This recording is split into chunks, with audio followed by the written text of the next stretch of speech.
Hey everybody, it's Allie Edwards, and I am back this year with another mixed media collage adventure.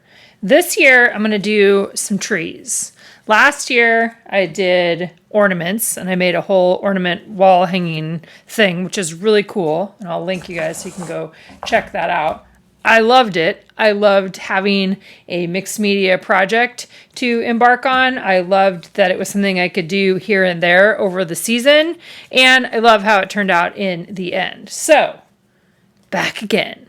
So like I said, this time I'm going to be doing trees. So as part of our December Daily collection this year, we have a pack of die-cut trees that you can purchase, just simple white die-cut trees. And we also have a little tree die if you wanted to have some variation in your trees. This is what this ends up looking like. And I think I might do a little bit of both.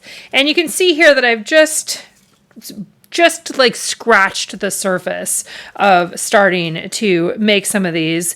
And one of the things that I was doing was getting myself organized here on my table. So in my craft room, I have one side is my scrapbooking table, and this side over here is my mixed media and paint and collage and all of that good stuff. So I have all of that over here. So things that we offered in the collection this year, in addition to those trees, right now when I'm talking to you, we're still in the box ordering period, so you can still add things to your box to have shipped with your main kit. If you've never heard of December Daily before, it's not the tree project. It is a 1 story per day documenting project to tell the story of your December or your holiday season.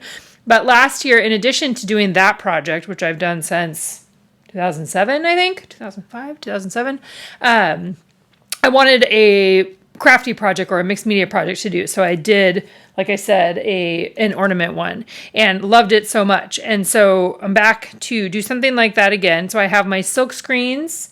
I have my stencils here. That's what I'm kind of doing, getting that stuff ready. And then I'm going to be making some backgrounds. Some of them are going to go directly on the trees. Some of them I will be making some actual collage papers, like some stripes or other things that I can intermix on here. This one is like some stamping. Actually, no, it's a silk screen on top of another silk screen. So I did it on some deli sheets or tissue paper, and I'll talk more about all of those things. But right now, I'm kind of what I want to do. One of the ways that I like to start out is just by painting some of these trees and creating a base for myself. So I'm just using the craft paint that we have in the shop right now. There's a red, a green, a black, and a gold. So to get started, I'm just going to be painting the backgrounds of some of these, and then I can add silk screens on top, I can add stencils on top, and I'll talk more about that as we go along. I've got a pretty good collection of stencils in addition to the ones that we're offering for December Daily, so that's one of my tasks. I want to go through these and kind of find some that I might want to use, like, you know, some of them are just really basic, simple shapes like this, and then stamps too. So I'll probably be doing some stencils, some silk screens, some stamps, some bigger collage paper, excuse me, that I'll be painting on.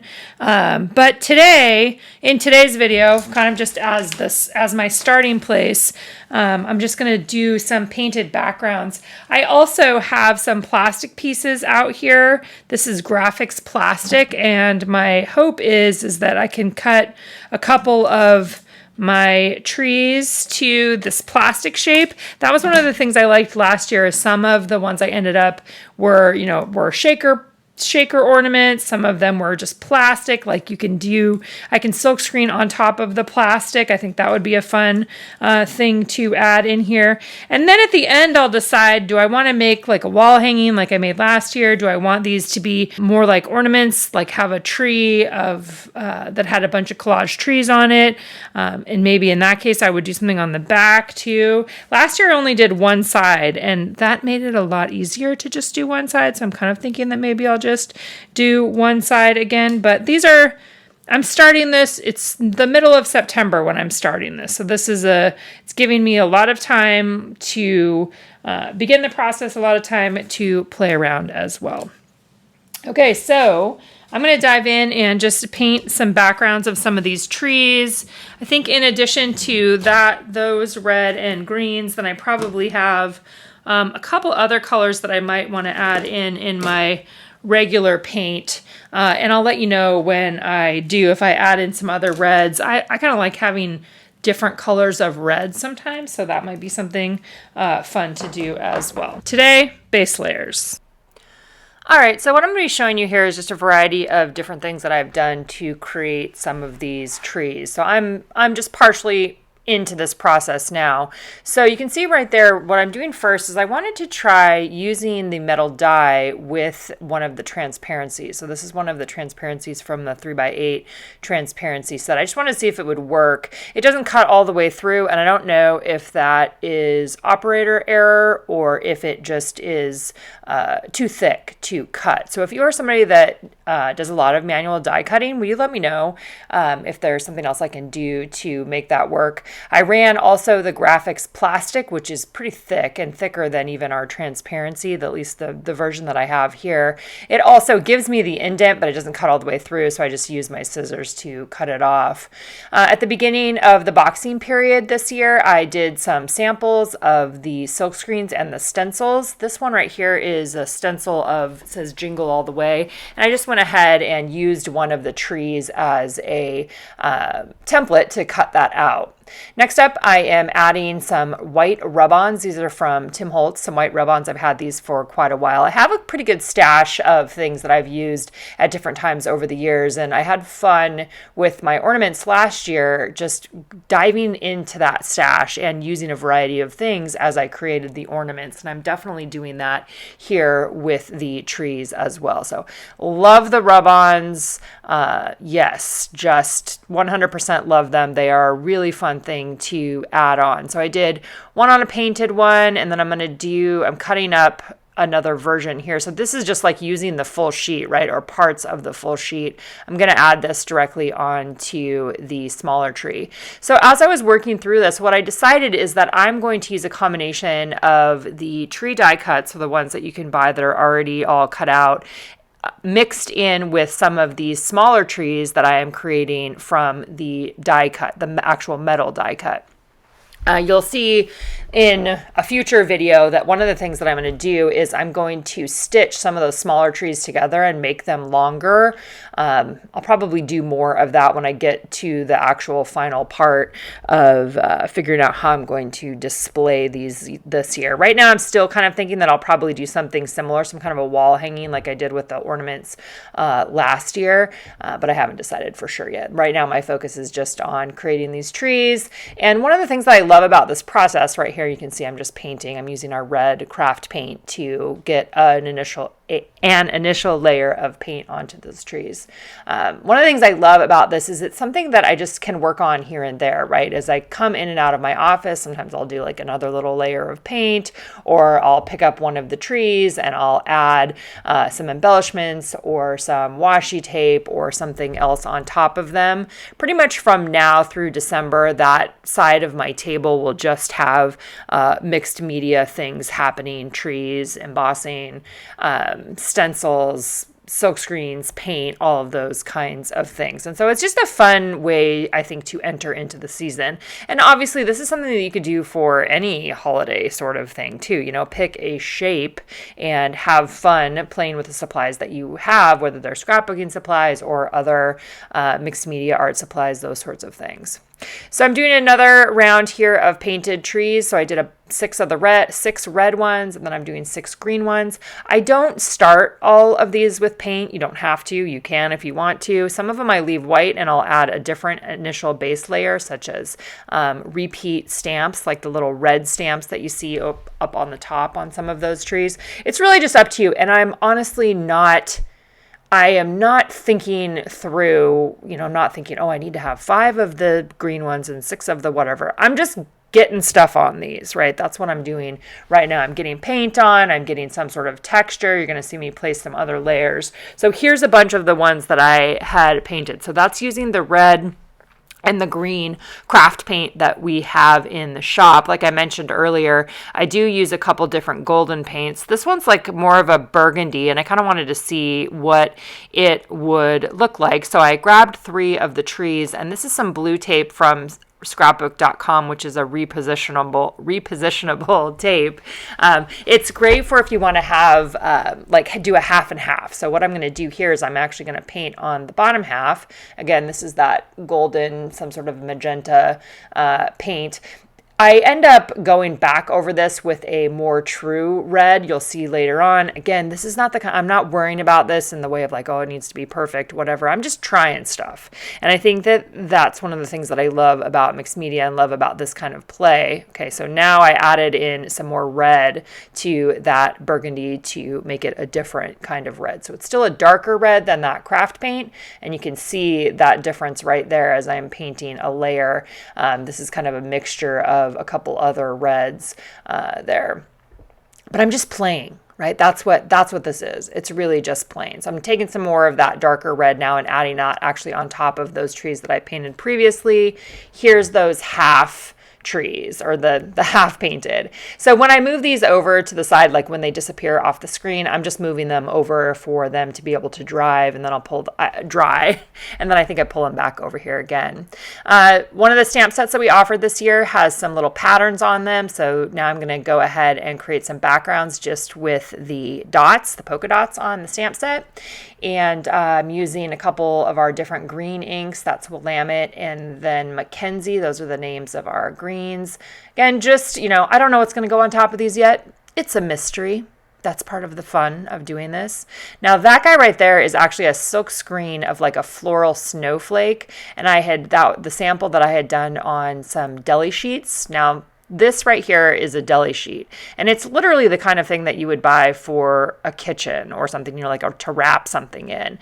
But at some point along my journey, I saw somebody using these for mixed media and collage, and they're great for using like a glue stick and adhering them down. They become kind of like, it's not a transparency, obviously, because you can't see through it, but it's just a different texture, and I really like it for layering specifically. So what I'm doing right now is I'm taking a full 4x6 stamp set. So this is one of the stamp sets that we offered this year that has a bunch of individual words and phrases on it. And I'm just using our red Pendleton ink, and I'm stamping multiple times on here to create a background pattern that I can later use to cut up. And when I'm doing this, I jump back and forth. So I did that sheet of the text stamp, and then I'm like, okay, now I'm going to move on, and I'm going to use this tree stamp. So there's one of the stamps we offered this year has this diagonal tree on it, and it actually works great just to do it right on top of some of the die cut trees. So that's what I'm doing here. I'm going to do one in the regular green, one in the dark green, and then I'm going to do one in the red. Also, something to note is when I am doing these, I am not trying to do anything perfect. Sometimes the ink gets all the way on there. Sometimes my paint is messy. Sometimes the background doesn't work exactly the way that I wanted to. But what I know to be true with this kind of a project and working in this way is that you can always cover things up. So you'll see different points like the red stamping the diagonal stamping that I just did on that other one. It's not, it's imperfect, and I'll probably just layer something else on top of that. That's really what my goal will probably be. This is a number 25 from one of the stamp sets this year. That stamp set is, I think, a 1 through 31 that's in my handwriting, so I'm just creating a little pattern. Again, other things will get added on top of these because I'm just kind of focusing on doing the base layers. Intermixed with a little bit of, I'm finishing some of them, but mainly I'm doing base layers right now. So now I'm making another pattern. This is the polka dots, or the kind of messy polka dots that were on one of the stamp sets. That's using the Mackenzie ink. Here's those trees that I did earlier. I'm going to pull off that blue tape once I can get it going there. And it's awesome because it leaves a really nice line, a nice clean line on there. And then I'll add something to the top of those. It'll be super fun. There you can see these are some of the things that I did with the stencils and the silk screens earlier. So I've got the gingerbread guys already there. I'm going to run that through. This is a Sizzix manual die cutting machine. So this is what I have to use with metal dies. You can do it with pattern paper. You can do it with textured backgrounds or things that you've already created, just like I'm doing here where I've used stencils or silk screens. This is also what I tried the plastic on earlier, so that same sort of thing. Now I'm going to do some additional trees that have the half of the bottom painted. This is a green from Golden too, so a little bit different green than the craft paint green, but I don't mind mixing up the greens and the reds, and it's just all part of it. So part of what I wanted to do today too was just make some backgrounds, and that's what you're seeing me do here. So eventually, probably in another video, I will use some of these deli sheets that I'm painting on to create additional layers for the painted trees. And yes, you can absolutely, like, I could be painting stripes onto the trees, but part of what I like, again, about these deli sheets is I can use a glue stick or a gel medium or some other sort of adhesive, and it almost becomes like semi-transparent when you're creating a layer on top. Like I said, you'll see more of that later. But for me, this is part of the fun, right? It's like, okay, you know what? I feel like making some patterns. So that's what I'm going to do right now. And then I let those dry, and then I'll come back later on and add them in. So this is a project that has multiple steps, right? Anytime you're going to do some sort of a mixed media play, you can sit down on one day and you can do, make patterns. And then the next time you can sit down and you could just paint trees. And then the next time you have, 20 minutes, you could add some embellishments onto those trees to finish some of them off. You can run some of them through the sewing machine, which is something that I will be doing. You can just get all the holes punched if that's what, if you're going to hang them on there. Last year on my ornaments, I ended up using gold gold eyelets on all of mine. I'm not sure if I'm going to do eyelets this time. I think I am. I think I need to get smaller eyelets. I think the ones I had last year were pretty big. I need to add that to my list of things. But I'm just making patterns, and I like circles and lines, so that's usually what I do, a lot of that. So I'm going to put that over on a side table to dry. I'm going to do a little bit with the red paint as well. And then, like I said, in a future video, I will incorporate some of these deli sheets into layers on some of my trees. So it's kind of, this is just the fun part, right? It's the fun part going into it. Kind of is a nice way to get into this red and green season as well. Another thing that you can use is Posca paint pens. That's what I'm doing here. I'm making some lines. Again, this will be just something I can cut up and add on top of one of my trees. I also often do things with text. So here I'm just writing Mary over and over again using a Posca paint pen. With the Posca paint pens, they do have different sizes, like different widths. So let's see, is that weights? Like a fine point and a thicker one and some super thick ones as well. So I've been happy to have a few different kinds of those pens. Again, this could be written directly onto those die cut trees, but my purpose here is to create layers or things that I can add on top of the painted or stamped or whatever I do on the base layer on. Okay, pulling off the tape for those half painted trees. I just think those are so fun. I love how that's turned out. It gives me an opportunity to do something else on the top. Here's a deli sheet that I actually used. I think that was a stencil as well. It's a little tree. Just kind of becomes like a textured background. We'll probably do something with that later on. There's another one. This is one of the silk screens that I did, those little trees, and then cut it out. I love the texture of this paper. It just is, gives me another opportunity to have a mixed up texture. So that's one of those papers that I stamped earlier. There, now I've got a cute little stamped tree. And then I start bringing out some of the other things. So I have a couple boxes of embellishments that I've had for a number of years, like I mentioned earlier, related to December Daily. Some of these washi tapes, like that one I used down below, I probably had for 5 years. It's an older one that's not available anymore, but it's one that I love coming back to and love seeing it repeated over the years. Now this guy right here, these are little gold, like half ball embellishments. And I found these last year, and I think that they are from Tim Holtz. Somebody mentioned last year that they didn't think that they were available any longer. So I'm not really sure exactly when or where I found these. I'll try to look them up again. I'm using a wet adhesive from scrapbook.com that dries clear. So even though it looks like there's a little bit of the white coming out of some of those, once it's all dry, it dries clear. So I'm using my, what was that? It was a crocodile. That's what I'm using to punch holes there. Okay, so now I'm going to do some embossing. I grabbed my static pouch, which is something that helps the embossing ink or the embossing powder stick only to the embossing ink. And so I rubbed that on there prior to adding the Versamark, which is the embossing ink, using that dotted stamp. And now I am using gold embossing powder. This is Ranger fine gold embossing powder. And that little static pouch is something that I have found actually works really well. It's a little bit weird and you might feel a little bit scared at the beginning because it looks like it makes it white, but you can actually just rub that off like with a paper towel or a wet paper towel after the fact, and then it gets off a lot of that static. Here I'm going to rub with the little static pouch again here on this guy so you can see it's just, it does something. I guess it takes away the static, right? That is able to take that off. And here's a bright green, so I'm going to go ahead and add the bright green on top. This is again using those dots. I really like those from that particular stamp set. And this time I got smarter and I'm just holding down right in the top as I use my heat gun to emboss this. So this one was still a little bit messy. This is a good example of one of those ones where I'm like, I don't care. It's just meant to be fun and playful, and I'm going to add something else on top of it, so it doesn't really matter if some of the embossing powder gets off of the places that are just the dots. Something else I wanted to try this year, this is some stencil butter. This is from the Crafters Workshop, and I've got a couple things I'm playing with from them this year. Stencil butter, essentially, it's kind of like texture paste, so it is a thicker paint. It's going to give you a really nice pattern on top, and I think you can kind of see how thick this is. Something that's actually, I'd say, really fun to be able to put on top of those painted trees.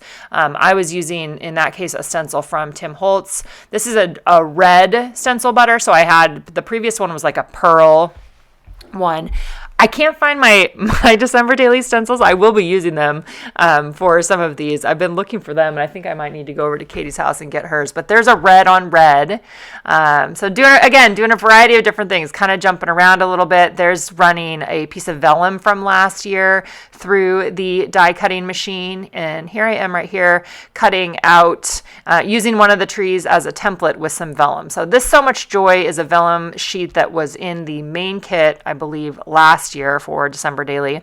So I always have, again, a little stash of things that I like to go in and use things from previous versions. This is a clear sticker from last year's December Daily collection. And this right here is a 3x4 card that I'm going to run through the die cutting machine. So I love the reminder that we can use 3x4 cards and 4x6 cards to cut them up. And that's part of what's fun with the die cutting machine. Okay, so another thing that I wanted to try this year, I saw somebody doing this last year, is using this Tacky Wind Dry wet adhesive here from the Crafters Workshop, and then using foil transfer sheet. So there's lots of different ways that you can get foil on. And so this is my first time trying it. I decided to just film myself doing it. You put on the wet adhesive and you let it dry so that it's kind of tacky, and then you put this foil on top, and then you pull it off and the foil can stick down on there. I did not wait long enough, I think, on this first time that I did it, so the adhesive was either I put too much adhesive on it or the adhesive was still too wet. So my first attempt at this was not successful, but I kept it on here so you guys could see me kind of try to work through it. So I didn't leave much additional time. I just decided to try to, if I laid it back on there again, would I get more? But that adhesive is still pretty wet. So at this point, I'm like, okay, well, I have half of it partially on there. This is a good example of, I could just, junk that one and not use it. But instead I went into my little box of embellishments, and this is from a stamp last year, one of the Liz Tamanaha stamp set. And then I added a little bit of washi tape on the bottom of it. So I'm like, oh, okay, now I have a little embellishment to go on it. What I decided to do was try to put on less of the tacky when dry with my finger, let it dry a little bit longer, and then try again and see what happens. So let's see what happens this time when I pull off this foil sheet. They have a variety of different colors besides this particular gold. Okay, so that went on better. But then what I also did, I didn't put any more on the other side, but I just kind of tried again, and it's better when it's drier, if that makes any sense. It's play. It's play, right? It's just fun. So we're just playing around. I wanted to test that out and see how it works. I'm gonna try some more of that in some of my future ones. Just a quick glimpse there too when I ran through the sewing machine. I'll show you some more of those later. All right, after I let this dry for a little bit, I decided to do a couple of these. Again, I'm using the metal die with my Sizzix die cutting machine and just cutting out then some little trees. And yes, of course, you could just paint directly on the trees like I mentioned earlier, but I like the texture that comes from this and the ability to layer it on top of other things. So not only could I potentially adhere it onto the background cardstock, but onto other layers. So there I'm just using a glue stick to show you what that looks like when you take a deli sheet, a painted deli sheet, and you adhere it directly onto there. It just feels different is what I would say about that.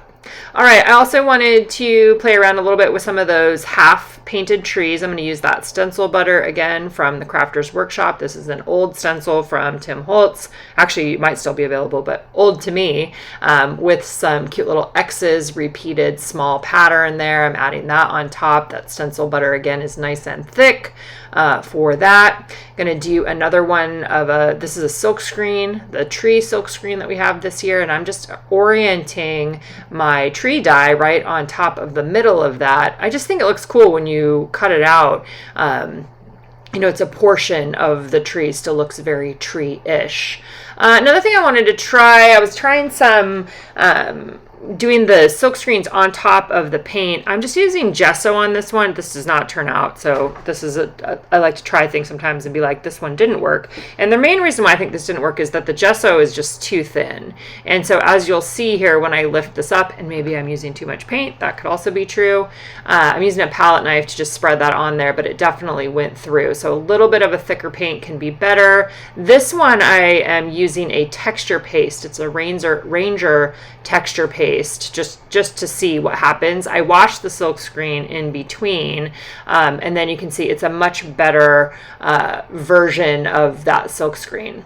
Another thing I wanted to try that I had in my stash here is an embossing pen. So on top of the painted background, I am writing Merry and Bright. This is an embossing pen, so it works just like embossing ink. So I have that on there, hard to see obviously, and then I'm putting the gold embossing powder on top. I forgot to use the static pouch. I need to always remember to use the static pouch.